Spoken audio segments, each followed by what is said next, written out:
This is your community. It is. You're starting this one out. I'm happy to start it. Are we live already? We're awesome. live.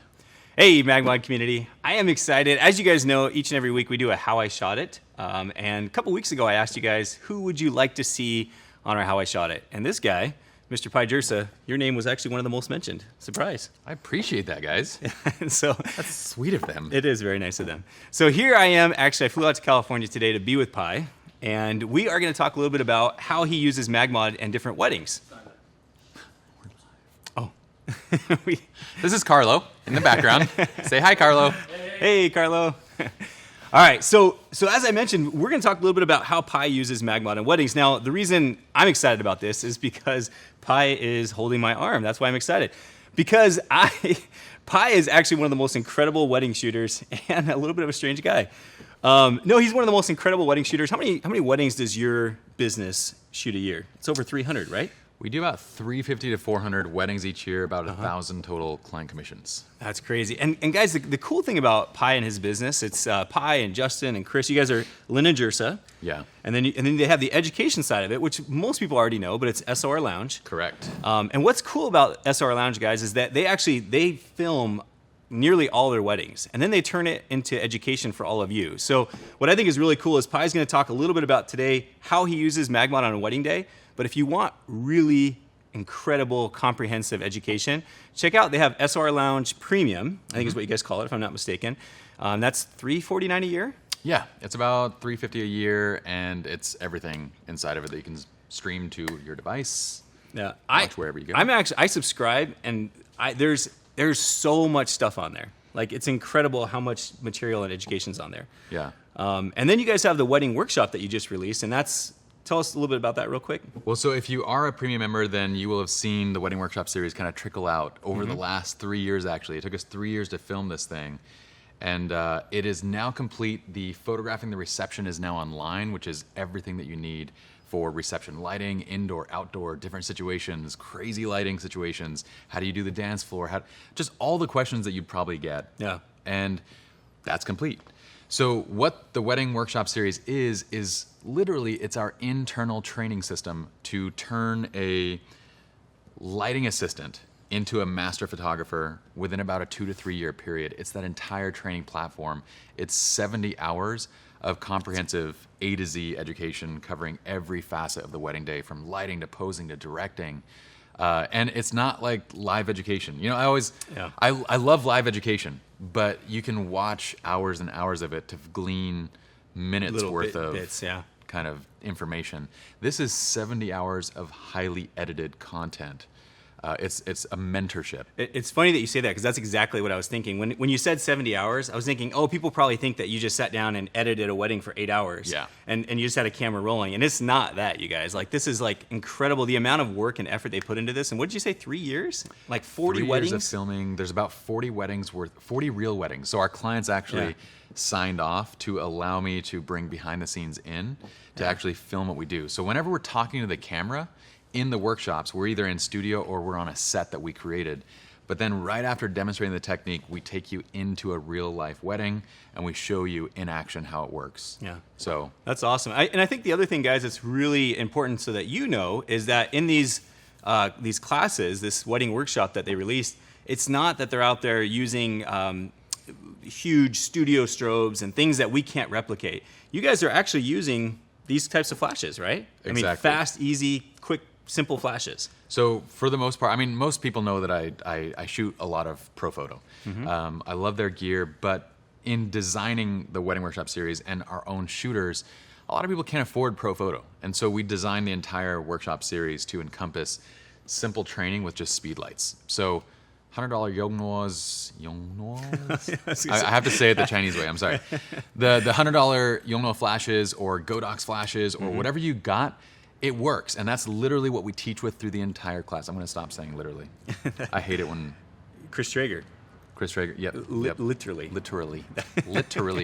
But yeah, every single thing that we teach and demonstrate is with small portable flashes, because practical education is not showing you how to use 4B1s in a studio setting to light a group shot for a wedding, because that just never happens. Yeah. So, should we jump into this? Let's do it. And here's the thing, guys. So, like I said, there is so much education on that wedding workshop. if we can take the next 30 minutes and maybe you can kind of go through some of these images. I got a sneak peek over your shoulder just a minute ago, and I was pretty excited about this presentation. So Yep. let's go right into it. Why are we here?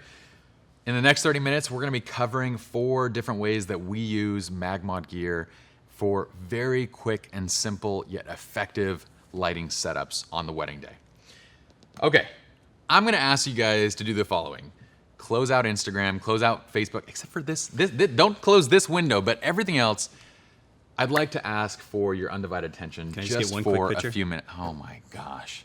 There you go. All right. Okay, I'm going to close it out. Are you done now? Yeah, I'm done now. Go ahead. Cool. So pay attention, take notes, ask questions. This is what we want from you guys. We've got Shiv over here. Everybody say hi to Shiv.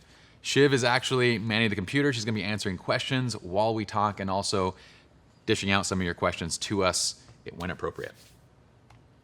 So you guys all know Trevor. A little bit about us. What did you want me to talk about with this? Like Shiv put She put that slide in there for we you have to talk about yourself. a beautiful portrait of us in Sedona. That's true. That's true. So we met when it was in the desert, actually. Prom. Yeah. Yeah. I like touching Trevor. It's a thing. He feels really uncomfortable about it every time. Yes. So we're going to jump for 4 ways to use Magmod throughout the wedding day. My wedding gear bag, we actually just posted a video about this. And here's the thing is that you'll see me taking out a lot of gear to these weddings. The reason why for me is just because a lot of my weddings are 500, 600, 700 people, and we're dealing with massive high productions, and I have a lot of gear to make my life a little bit more simple in certain situations. Yeah. A lot of it, like 250 and 500 watt second strobes, I'm using once through the entire day. So my basic gear list consists of your camera, a 2470, a 7200, and 2 pocket flashes with Magmod grids and CTOs. So grids and CTOs, 2 of each, and then a sphere. It's kind of like your go-to. That's my go-to. Like, Yeah. I shot a wedding for a friend who hired us to do he's like, look, I just want you, it's not gonna be anything big, and it's just 80 people. We're gonna do something in like a backyard, and you can arrange the wedding timeline and do whatever you want. So that's all I took. Mm-hmm. And that's all I needed. Because if you focus on composition and lighting and emotion and expression, you can shoot every single thing on a 2470. I don't know, like I've said this before, and I say it in a lot of our courses. I feel like people rely on bokeh as a compositional crutch, whereas there's so many other things that you could be doing. So I love my primes, but that's the basic setup. We'll talk more about the complete wedding photography training system later on. We gave you all a little intro. Highly recommend it, guys. Check it out. Also, Mike, can you mention that we did a gear talk yesterday? I did. Okay. Yeah. I got you. Do you? I got you. So this is one of the first setups I wanted to talk about, and what you'll see on the left side is our bride just in the room. This is during this part of photographing the couple. Actually, I wanted to show, like, photographing the couple was really like, what do you do when you're just stuck and you're in a place that just looks like crap. So we're actually in a hotel, and there's a lot of beautiful spots in the hotel, but we pulled the subjects into a conference room where you have that bad carpet and that nasty breakdown wall. A lot of brides get ready in those, though. They do. That becomes the bridal suite. They do. And if you shoot at natural light, which on the left side, this is the natural light shot, Yeah. it looks horrific. Like orange skin, the wood toning in the background looks terrible. Nothing looks good about that. So it's actually a pretty simple setup. And what we did was we actually grabbed the pocket flash and we put that onto the stand, which, by the way, oh my gosh, I can actually demonstrate this. This thing is like my new favorite nice? toy. I know they released all this softbox stuff, but this thing has got me. He's talking about the mag shoe. The shoe. So there's a CTO gel on it to color correct the light, basically. So we want to take it to tungsten, the same as the light that's in that conference room. Not because we're using the light in the conference room, but because there is going to be a little bit of ambient light coming through. We want the flash to match that ambient light, so that way it doesn't look off. We don't have a blue light versus an orange kind of dimmed down light. We have a grid on this, and we actually fire this through a scrim. So just like the Westcott standard 5-in-1, we took the scrim out, And we back this up just enough where it would fill out the entire scrim. And that's the main light placed on her left side. And then we grab just a second Magmod, and as a rim, it's on the right side. Same thing, CTO gel at a lower power setting, firing directly to edge out her body. And for those wondering if that word scrim doesn't ring a bell, it's basically just a diffusion panel. So you take that 5-in-1, take the silver gold panel off, and inside there's that white kind of diffusion fabric. Correct. That's what Pye's referring to. So before we had the Mag box, which we'll be talking about more tomorrow. No, not tomorrow. Later. Actually, yeah, in about Later. 30 minutes. In about 30 minutes. In your community. Before we talk about that, I mean, what we were doing before for just a makeshift softbox setup was just putting a grid on it so the light doesn't spill everywhere. Yep. And then just filling it out with a diffusion panel, and you have your own makeshift kind of on-the-go softbox. Nice. We probably don't need to do that anymore. Look at that. Love it. Okay, so the in-camera exposure is now dropped down. So what ends up happening is we shift the white balance towards that tungsten side. So we're going to 3600, between 36 to 4000 Kelvin, and we're darkening the background. We want to see less and less of that ambient light so that we're getting that nice, rich kind of dark tone in the wood.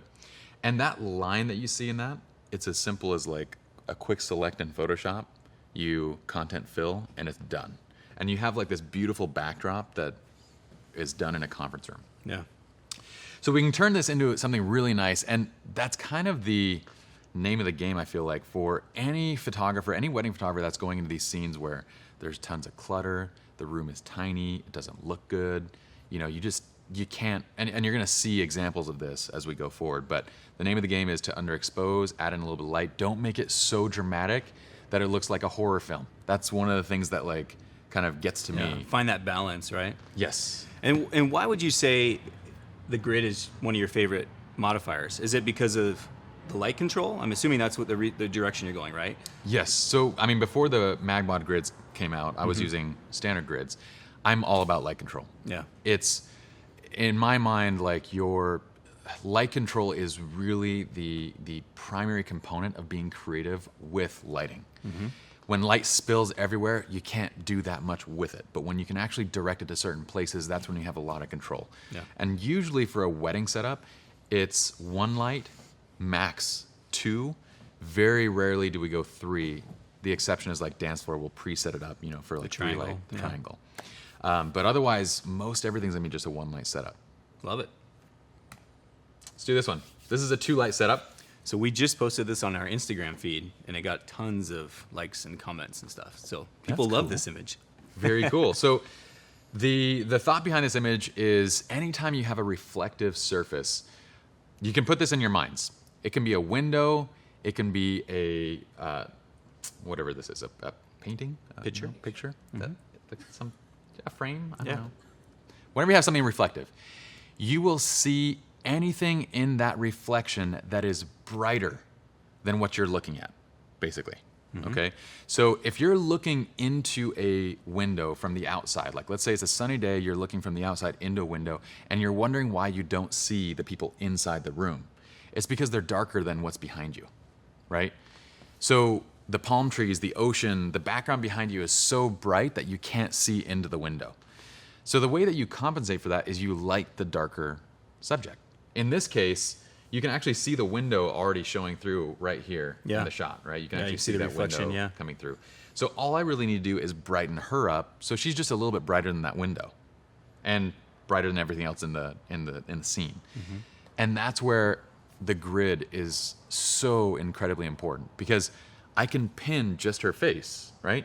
And by pinning just her face, the rest of the room is going to stay dark.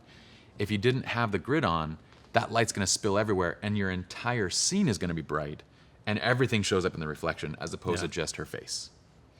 We added a second light because we wanted the hairspray to be lit up. So the second light's going directly behind her, and we actually started with that light. So what was interesting was I placed that light starting with, okay, let's get a hairspray shot. It's a very typical wedding shot. We took the hairspray shot like 7-8 years ago, and it's like every single bride has requested it since then. Yeah. So be careful what you post online, because It's one of those not must-have shots now. yeah. Get the hairspray. So when I fired the shot just as a test, I actually saw her shadow appear on the wall behind me. Because I placed it and I was walking back towards it and I was like, oh, let me just see if the trigger works. And then her shadow appeared on the wall. I'm like, well, that's really cool. Let me adjust the position so the shadow is just the right size and just the right definition. The way that you do that is you need to get the flash further away. So as the flash goes further away from the subject, that shape of the shadow is going to change. As the light source gets smaller, it becomes more defined, right? Just like the sun. So our shadows from the sun are incredibly defined because it's such a small light source. So I needed it small, and also I needed the size to not be massive. So the further you take it away, the smaller the size, the more kind of edging you get. And then I placed another one. So now we had that perfect silhouette. So as I shot in that, I had a beautiful silhouette of her. And now I need to light her up within the silhouette. And that's where the second flash is directed towards her face. Then we just waited for the makeup artist, which sometimes I'll just say, can you just please spray some in the air? Because like sometimes you're just waiting. You're like, come on. I want to stop waiting for this. And then she fired. And that's actually Lulu. She's one of our fantastic makeup artists. We work with a lot. She's incredible. But she fired it. And we took the shot. And then that's what you get. Nice. And then you put some, it looks like a CTO gel, maybe half CTO gel or something to warm it up? I use only the CTOs in my bag. I know I know the whole creative kit is available and stuff. My go-to is just CTOs. So I always just have CTOs at the ready. Full CTOs. So, Pye, we didn't really mention the price of the wedding workshop, and seeing that this is like our launch week and stuff, Yeah. we just wanted to... Just throw it in there. Just throw it in there. So So we mentioned the premium. premium is $350 a year and then the to complete. stream. If you want to own the Wedding Workshop series, it's $499. It's normally $599 for the entire set. Each course individually is $149 to buy. So you have the option of either kind of subscribing or purchasing on your own. And basically out of the complete 70 hours, we're getting like 30 minutes right now. This is like a 3 to 5 minute segment of the 70 hours. So it's I- a very tiny piece. You know, when you mentioned, what'd you say, $4.99? I think Yeah, $4.95, $4.99, something like that. When you mentioned it to me, I was thinking, gosh, how many workshops have I spent money on and gone and maybe got 12 hours of instruction, but something that I maybe picked out a few things here and there. Like to be able to have that and actually own it and watch it and learn from it, pretty amazing. Well, and I know people are going to ask about this, but the whole concept behind the wedding series was to create an internal certification. So this is our internal certification to becoming a master photographer or a lead photographer. And in the course of filming it, Shiv actually got her certification for lead now. We have multiple people that we actually posted.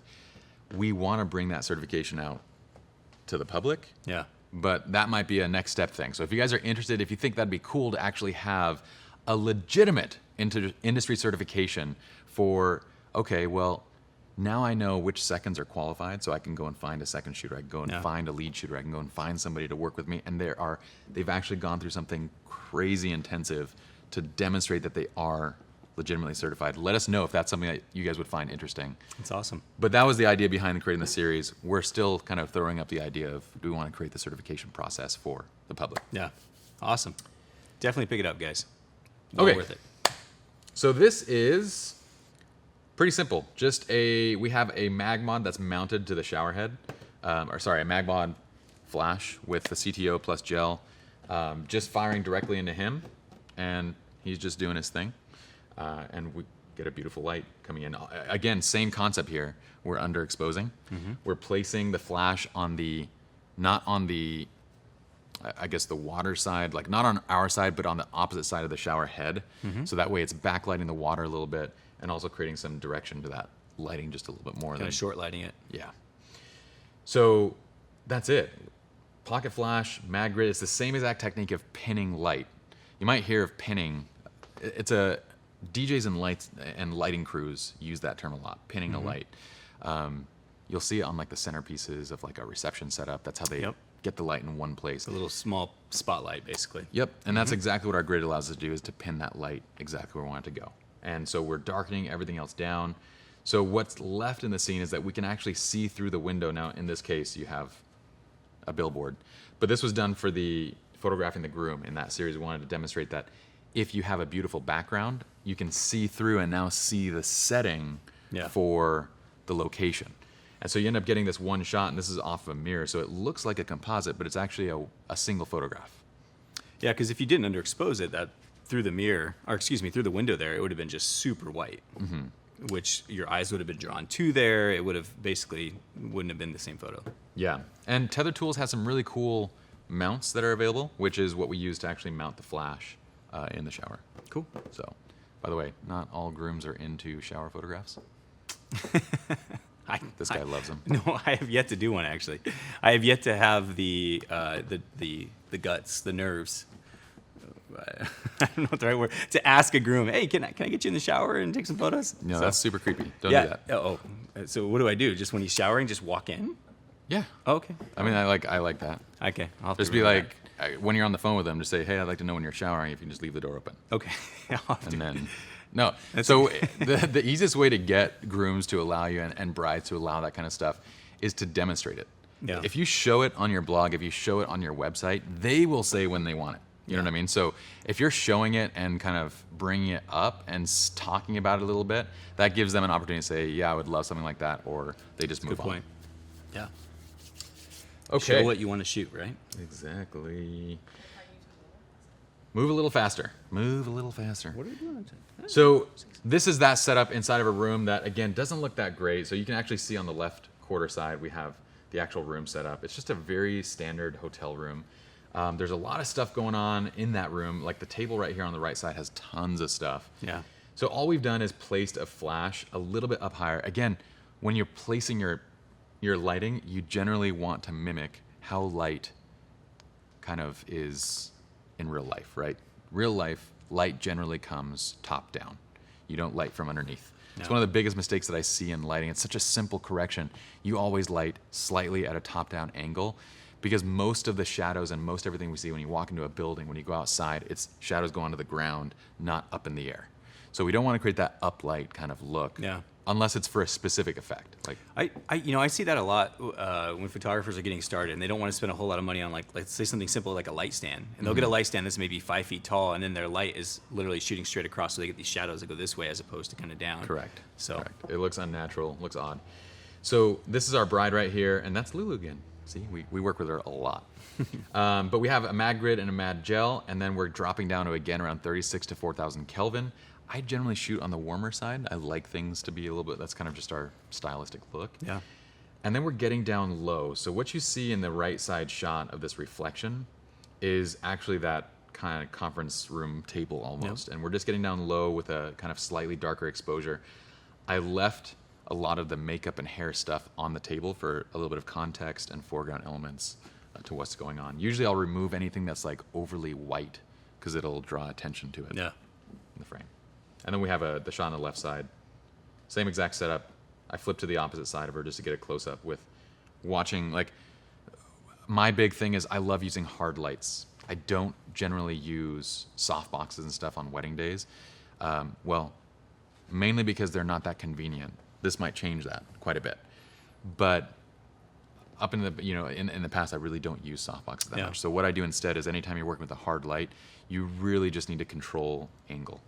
So here on the left side, we can still get a really beautiful look to it by making sure that we've adjusted the head angle, making sure that the shadows are dropping in the right place. We have a little bit of Rembrandt lighting on the other side of her cheek.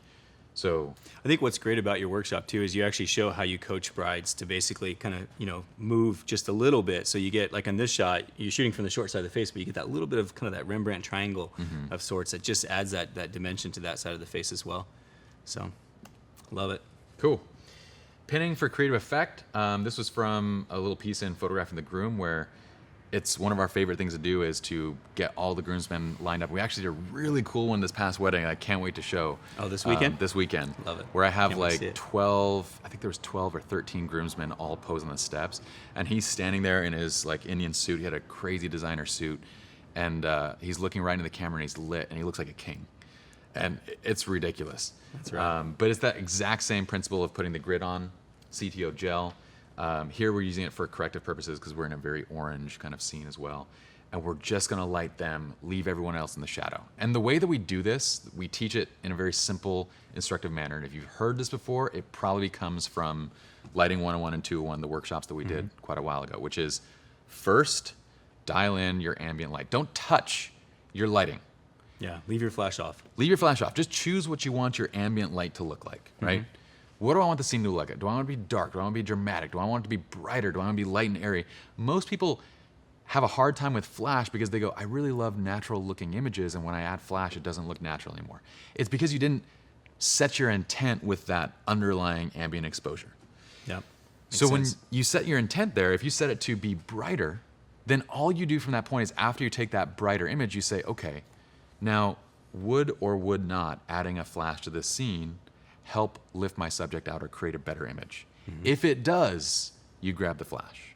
And usually when you're going brighter, you're going to lower the power. When you're going dramatic, you go, okay, now where do I want to place my light? And then you add your flash. You start with 1. You dial in the right power settings, the right everything, temperature, all that kind of stuff is dialed in. CTO gel. Then you say, do I need a second? And I'll tell you this, 99% of the time, you do not need a second light. You can use your sun to create your second light. You already have natural fills around you to create a third fill. Yeah. You don't need it. So if you were to go back to this day when you shot this and look in your camera, you would have had a shot where it's just been all of them silhouettes. There's pure silhouettes. Yeah, and then you say, okay, wait, we need to obviously highlight him, but I don't want to highlight all the groomsmen. I just want the focus to be on him. I want my eyes to be drawn to the groom. And so it looks like you use the mag snoot. This is the mag snoot. Yeah. So this is the mag snoot, another fantastic tool where you can just, it takes your grid. If you imagine like you have a grid that's going to pin your light, the snoot is going to be one step beyond that. And actually it provides multiple steps beyond that because this is its compressed view right here. I don't know what you guys call it, compressed? Sounds good to me. Compressed. Yeah. It's a good term. This is the compressed view. This is the compressed mag view. snoot. But each step out, you're going to pin the light a little bit more than the prior, right? So it has 4 steps, I believe, and you can pin the light just down to almost like you could get it even down to a little spot on your face, like just right there on his nose, just pretty much. But it's just basically lighting his face, and we're allowing it to spill a little bit onto the suit and everything. You want to see my favorite thing to do on a wedding day? Oh, you messed it though.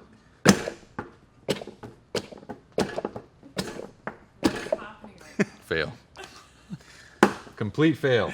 Your snoot doesn't want to be compressed. All right, so 4 ways to use Magmod. So that was number 1, is pinning that and pinning using grids for that kind of dramatic portrait. The next one we want to show is dramatic stuff. And what's fun is when you get in the wedding series, we don't only do dramatic stuff. What you're going to see in this is a lot of dramatic stuff, but we do a lot of more bright and airy shots with Magmod modifiers. Yeah, it's kind of your forte. In fact, if you guys haven't subscribed, go check out the Instagram for Lynn and Jirsa, LINANDJIRSA. We'll put a link in there, but you guys can go check out their work, and you'll see they have a lot of that light and area, which is popular. Yeah, we shoot to our clients' desires. Like we have a bright and airy look, we have a dramatic look, and then the clients come in and say, this is what I gravitate towards, this is what I gravitate towards, and then we shoot those. Awesome. So color temperature throws with gels. So this is essentially using gels creatively as well as the color temperature in camera to create certain effects. And in this room, this shot was actually by Justin. He placed a flash directly behind and used a CTO gel and then just dialed up the Kelvin all up to 8K. So in camera, it makes everything warm and kind of, it has this luxurious look and feel to it, which is what we like about that look. But it's just a single light placed behind them. And it looks like, actually in this one, it's probably a sphere that's allowing the light to kind of spill everywhere. So it's probably going up and that light is spilling everywhere, which is why you see like highlights. You can kind of see highlights like underneath the staircase, highlights on the wall a little bit. And it leaves them as like this, well, the light's kind of wrapping around and lighting them in the front a little bit, but it's more of almost a silhouette type shot. So most of the light is being pushed to the back. Love it. Okay, this is one of Shiv's shots, no? Joe's, nice. We taught a technique using a Pro Photo a couple years back actually to double Super gel it. popular YouTube video. Yeah, double gel it, and you can put it way far into the background and basically mimic the sun. The trick to this, it has to be enough power. That's where this is gonna come into place, because you need at least 400 to 500 watt seconds far back in a scene to mimic sunlight that would pop through and light up all the background elements. 2 CTO gels, and so this guy you can actually get 2 8200s onto. You can. We'll talk about that more in the next video. Yeah. And what's cool is you can actually even gel it too. With the gels. So you would stack double gels and fire hard light just without any modifiers with the new, what is this called? The mag This is shoe? the mag ring. Mag ring. Yeah. Makes sense. Speed ring, mag ring. I love it. And basically what that does is it creates that little extra rim and then that warmth. And I'm imagining, was the sun like behind the hill or something, or was this? Yeah. So this is, you can actually see the sun in this first shot right here. It looks like it's just barely. setting over the house. And that happens a ton where it's still bright outside, but the sun is set behind a house or behind something and you can't see it anymore. So we can mimic that by, again, the key is it has to be far enough back to light the scene just like the sun would. Yeah. If you have it close to the couple, no, it looks like you flashed it. So that's the shot. Usually what we'll do is these 8200s or Profoto B1 or whatever it is that you might be using to create that light, we're going to pump up the ISO to simulate more light coming through it. And then speed up your shutter all the way up to 1/200 of a second. So get up to 1/200 of a second, go with your aperture for whatever desired effect you want, and then use your ISO at that point to kind of bump the power of these guys up. If you run into a place where you're already at 1/200 of a second, that's where an ND filter will come in. So an ND filter will allow us to keep it underneath and keep bumping the ISO up. Yeah. Nice. Okay. So this is with the 8200 CTO mag gel. Kelvin's at 8K. You get a really beautiful sunlight coming through. And you can even see like on the wider shot how it looks.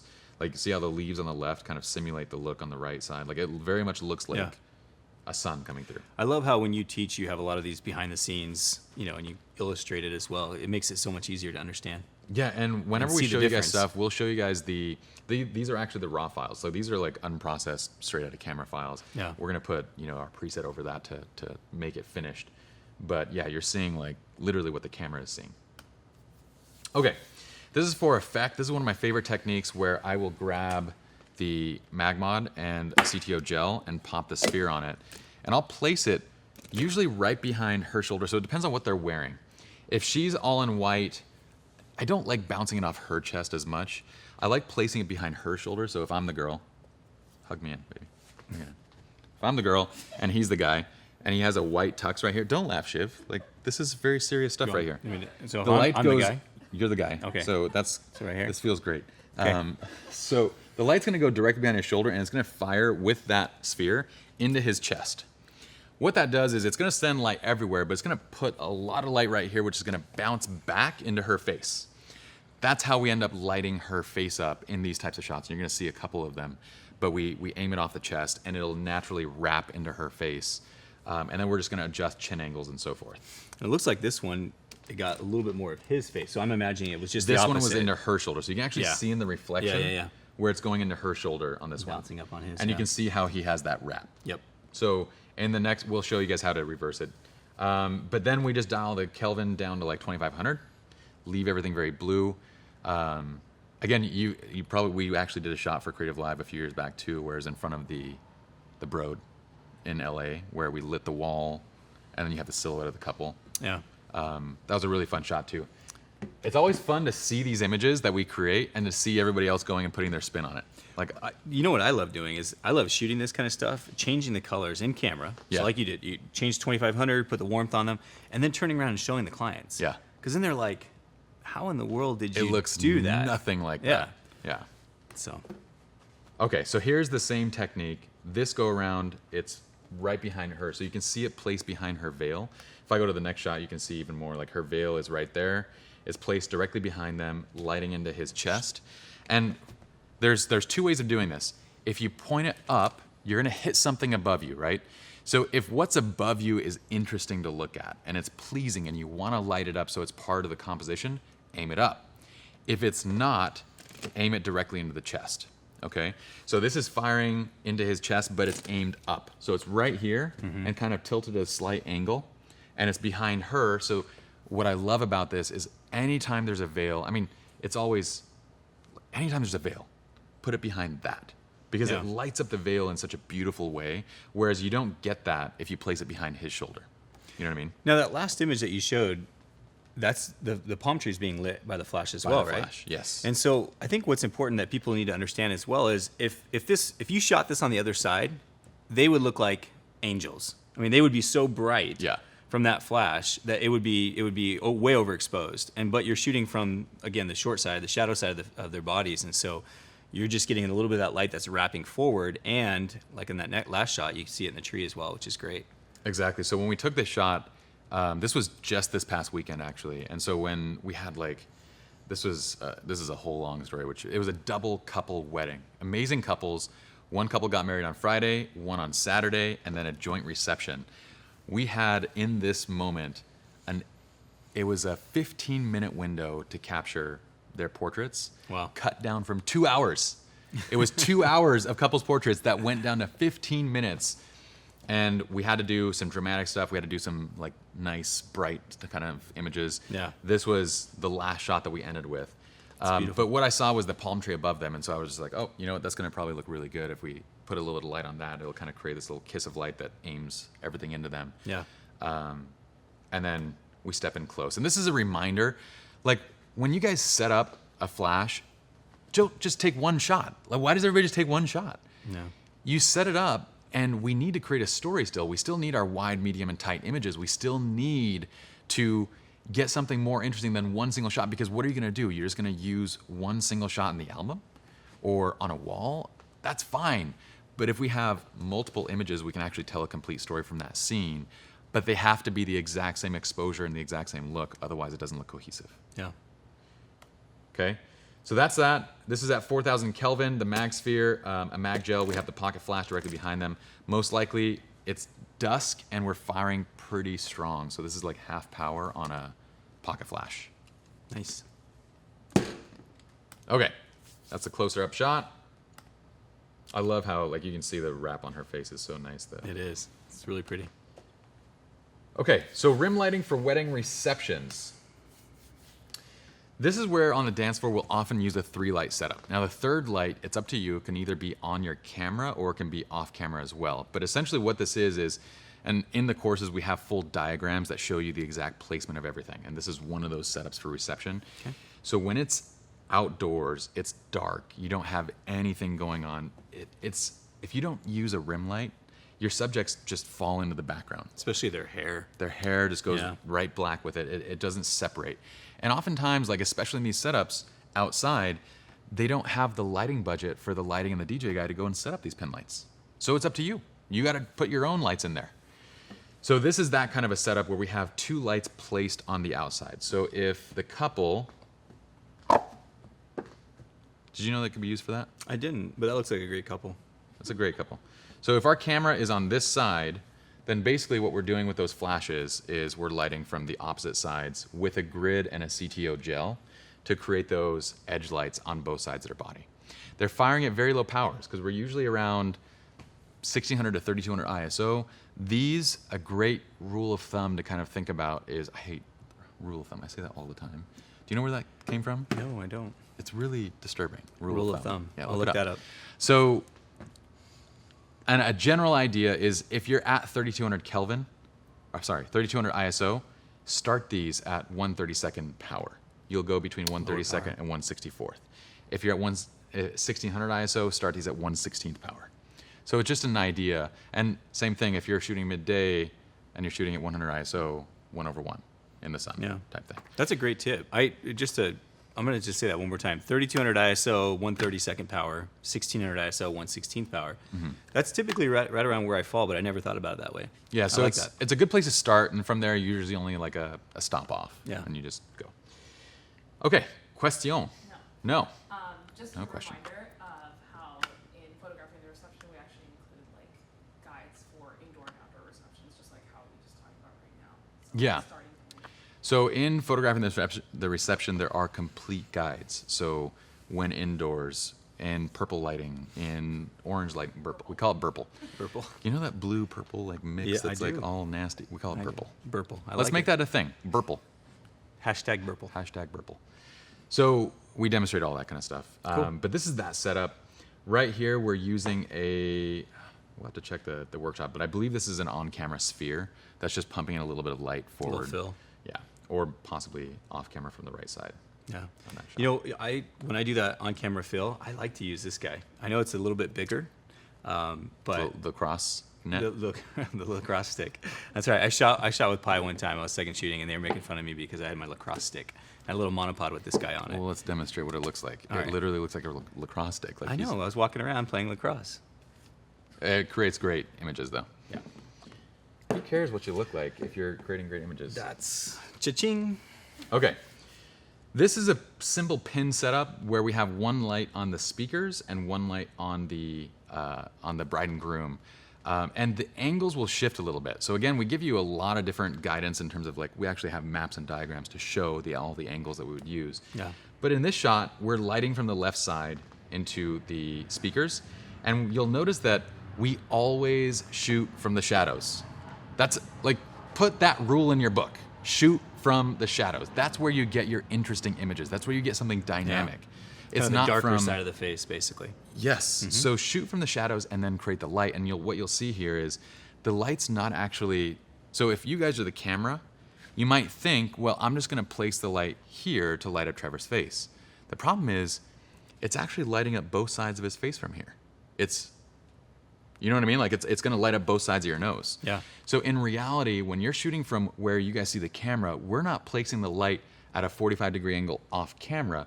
We're going to 90 degrees and then even past 90 degrees to light back towards their faces. So that way you get a Rembrandt light. So that's where the light has to be to create a shadow, right? To create that little highlight right here. And then to light this whole side of the face.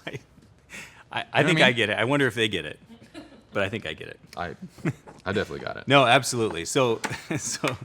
And you're right. It definitely does give you more dimension in your photographs as well. So Correct. And what this allows us to do is now, with both those lights set up and pinned, we can move about the reception. Yeah. And we can shoot dynamic images. We have so many cool images. I wish I could show you guys. We just don't have the time. But like you can shoot through objects, through people. You can show what the entire environment scene looks like without changing the ambient light in the room. And that's what's amazing about that technique. yeah. So lastly, on our fourth way to use Magmod is the dance floor twist. There are so many ways of doing this that we could show you. Let's do this technique. I'll show you another one. So just hot shoe flash, this is on camera with a CTO. And then to create the spotlighted look, Yep. you just pop the grid on it. Yeah, that kind of vignette look. Yep. Yeah. It just creates that nice vignette. And then you just do a twist. I have to have rubber bands on my Yeah, A1s. I was gonna say I don't think This you is mean the- to twist the flash No, though. This is the floppy. Okay. So yeah, you just twist. You twist the camera, and it's usually like 1/5 of a second. With a twist, that flash will fire. I generally, I know people go, oh, shouldn't you do rear curtain sync? It depends on these types of shots. Because if you do rear curtain sync and your shutter's slow enough, then you have to figure out where to place them in the frame when Yeah. the shot ends. Yeah. And that's difficult to do. So usually front curtain sync, unless you're getting weird effects, you can go rear curtain when you're at 1/5 of a shutter, but if you start slowing it down too much, Yeah. then it's tough to get your compositions right. When I do this in receptions, I call it. I'll actually go to my second shooters and I'll say, I'm gonna do my drunk shooting now, and it's because you look kind of drunk because you're shooting and you're going like this. Well, that's a sweet motion. Well, Show them what it looks no. like from the side. I feel like they need to see this. All right, ready? Yeah, that was awesome. No, but that's what you did to create that little circle thing. I just do this. Well, that looks better, and it's like drunk shooting. So, yeah. Anyhow, that's I'm what gonna I. try, That's I'm gonna what try I call Trevor's it. technique next time. That's why you don't buy my wedding workshop. I'm gonna try the. All right, guys, just stay there. Exactly. And so you look kind of drunk. You look like you've had a rough night. All right, so this is that same technique. Another one of my favorite ways of doing this, real quick, is now with the This? grip. No, definitely not. Okay. Okay. Okay, yeah. Go ahead. I do. Can you do it one more time? I Yeah. didn't get it. Okay. Yeah. Now something I've like learned that. it. Now I feel like I've really mastered that. The mag grip. So I used to just hold one of these guys in my hand and just kind of do this, and just light like I'm actually shooting, and I'm just gonna pin light my subject so that at least I get a directional light. This makes it so much easier because now I don't have to carry a stand. A stand had too much weight to it. So did anything larger. Yeah. The umbrella shoes are uncomfortable to hold. Yeah. But this is actually very easy, and it lets me take it out a little bit further and go a little more distance and adjust and move very quickly. So this is another setup that we'll do for both dance floor twists and standard freezing shots where we want to keep the shutter up a little bit higher, but we'll use this to kind of pin light as we move on the dance floor. Yeah. And I can do that solo with no And for those who don't see, this is that new mag shoe. So he's talking about just that's kind of ergonomical. Ergonomical? Is that a word? That word. Like a It pistol sure grip. is. It's ergon. I just liked it when you said it, and you're like, Yeah. Ergonomical. Did I say that right? Shivani's over here like, I don't know. All What's right. going on? Well, hopefully you guys got some great information from this, and if we have your permission now, we'd like to tell you a little bit more about the wedding training system. Do we have your permission? Can we tell you more? I say do it. Do it. Yeah, let's do it. Okay. Tell him. So there are 8 complete courses, starting with planning and setting up the entire wedding day, reviewing the timeline, ideal timelines. We give you guys email communication and standard templates for everything, then going into photographing the groom. We talk about posing setups. How do you get natural looking images even when you have to guide and pose? How do you pose the male subject? We go through everything, including photographing the groomsmen on that workshop. Then we go into photographing the bride. So if I go to this next one, there's 8 complete courses. So photographing the bride is next, where we're going to go through posing the female figure, critiquing, going through and understanding lighting principles. We're generally shooting brighter images with the girls because it resonates better with brides. Most brides don't want to look like they came out of a horror film with black backgrounds and black everything. At least ours don't. As photographers, we might think it's cool. We're like, oh, that's really cool. But our clients that come in and are wanting, high-end wedding photography generally want to look beautiful, princess-like, those types of things.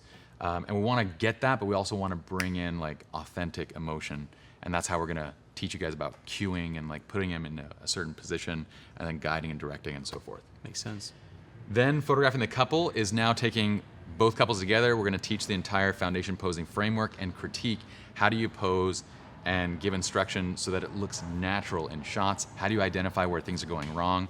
And then we take you through a series of fast-paced shoots that kind of guide you on like, well, what do you do if you have very little time on the wedding day to do something, or very boring backgrounds and that kind of stuff.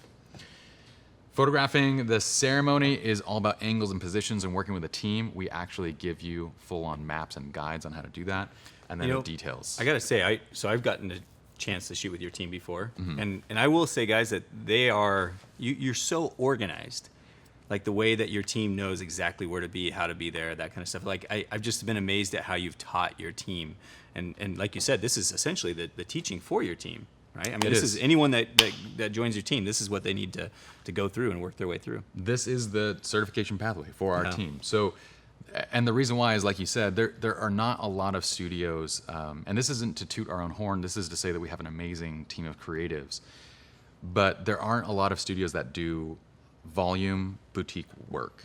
So we do volume, but then we also don't allow it to affect the quality that we're delivering. We're not doing 500 weddings and they're all just kind of poopy. We're doing 500 high-end, 350, 400 high-end weddings. Yeah.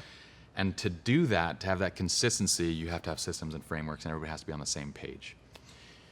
Going into details, this is one of my favorites because it's so overlooked. We demonstrate how it's easy and simple to create imagery, detailed imagery, that will get you millions of views. We actually show like how it's such a simple shot. You could do it from your iPhone, but we photographers are like, oh, that's boring, or that's blasé. It's not what we want to do, or whatever it might be. And you don't take these shots of the details. We demonstrate how multiple times, regularly, we get featured by every single vendor. It then goes viral. Magazines pick it up. It goes everywhere. And we show you how you can get 6.8 million views on a basic detail photograph. Yeah. It's so easy, such organic marketing that gets lost. So that's really all about organic marketing through details and how to shoot the details, how do you light, how do you do all that kind of stuff. Photographing groups, this is another big one that we love because It's one that a lot of photographers struggle with. They struggle with it, and we don't understand. Like, I know everybody in the industry, when you come into it, they're like, man, I hate formals. I hate formals. Stop hating them. Yeah. Because if you think about this logically, when would you ever get another chance to get 10 people dressed up in beautiful attire at a gorgeous venue? That is a high production value moment that would cost you thousands of dollars to set up, like to hire each of these models and to go. You literally have a Vogue set right in front of you, and then you're like, oh, but I don't like group. Just stand in a line, guys. So this is all about how do you create unique group portraits that get shared, that demonstrate your capabilities in front of all of these people that are going to get married or know people that are going to get married. Love it. Another moment for viral imagery. So that's all about that. And then reception is, again, that big pain point of like, oh my goodness, different lighting situations, different scenarios. How do I light this? How do I do grand entrance? How do I do all of that? Maps and guides to every part of the wedding day. And all of it is taught with just simple speed lights and Magmod modifiers. So stuff that's very easy, very portable, very accessible to everybody. We also demonstrate larger lights and how they can help make your life a little bit easier in certain situations. But that's it. You know what's crazy is you mentioned $500. People spend $500 just to travel to workshops. Yeah. You know, or even just for their hotel for a couple nights. It's such a great value. Well, So I hope people take advantage of it. yeah, and there's a lot of people, I know there's a lot of people in the Magmod community that have, you guys don't have to trust us. Like, talk to the people that have actually gone through the courses and have actually seen it. And if you guys are watching right now, post what you think of it. Because we don't have negative feedback for this course. Literally everybody that jumps into it is like, this is university education quality, 4 years wrapped up into less than 80 hours. And it's entertaining. It's you. Right, Shiv? We keep it fun. She rips on me through the whole thing, you know, the usual. So the 8 courses. Okay, so we're going to go into another Facebook Live. We are. If I can somehow cool down from these hot lights. It's really warm. You look warm right now. I am. I keep like wiping sweat off my face. I'm just nervous. Are you nervous? I'm just kidding. Oh, No, you need a hug? No, I'm okay. I'm okay. Can Thank I, you. please? You know, okay. Let's hug it out. Okay. But the hips are so far. Bye. All right, so guys, as Shivani's over here laughing. Okay, It's so fun making you uncomfortable. Dude. It is. It's like, it is. It is. Yeah. Outside of like annoying Shiv, I think my new passion is to annoy you. No, it's not annoying though. It just you're right though. It makes me uncomfortable. Maybe that's why I'm sweating. Don't worry. All right, so what time is it? So we are gonna basically, yep, it's about that time. We're gonna jump over from here. We're gonna go over to the SR Lounge community. So if you guys are not a member of the SR Lounge community, go check that out. And the SR Lounge community, we're gonna talk about the new Magmod products. We're gonna share some photos, some little behind the scenes images that I've shot and kind of talk about it. And then we just shipped you one. So you just got your hands on it. You haven't had a did. chance to even play with it yet, but we look forward to maybe seeing some of those images in the next few weeks if you get a chance. Yeah. No, I've played with it in the studio, and it's Yeah. going to be amazing. Yeah. So, is there anything? Oh, what was that? Oh, we actually are going to be talking about these Oh, images, yeah. Let's I show believe. these. Let's show these images. These are images. So you didn't get a chance to play with it yet, but No. Shivani took it out for a wedding shoot. So Shiv Yeah. is now one of our lead certified wedding photographers. So she now leads her own weddings. So she actually took this out over the weekend, and she shot with the mag ring and the box, and she was able to. This is ballsy. Like It is. a first time using it. Go Shiv. Yeah. She's been trained well. I mean, like, yeah, she's pumping 400 watts of power. Here, let me grab this. I guess what surprises me here is most of us would be like, oh, that's terrible, ugly light. But Yeah. Shiv's like, hey, you know what? I'm just going to throw a mag box on it and light them up and make it look pretty. So you got this beautiful backdrop, but then basically they're lit up nice. I like it. It looks beautiful. So I'm guessing, Shiv, you pumped every watt second of power through that I thing. only have 180, 200. Oh, that's only 200 watt seconds? And you got it with the focus diffuser or with the... It's with the just open fair. That's So crazy. there's specular light from the inside of the microns. Good job. Okay. And this shot, Same thing, same type of light. camera left, same thing, 8200. Looks like you have a Prism or iPhone being used for the reflection. You have your sun as your backlight. Love it. Fantastic. We're That's going to awesome. talk more about this. We have a lot of images to show and share and talk about exactly how they're shot. A lot of this guy's images, which are incredible. So I believe it's time to say thank you and to join us now in the SR Lounge community because we're going to be going live shortly. And real quick, for those watching in the Magmod community, if you have questions, feel free to post those in the thread below. And I'll be sure when I get a chance later today to check those out. And of course, if there's any questions for you, I'll let you know. But again, guys, I can't tell you enough. Go check out that wedding course on srlounge.com. Is there a better way? Are you going to put a link in the thread, possibly? Awesome. We'll put a link in there.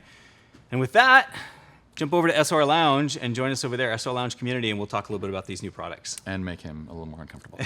That you will do. Thanks, guys.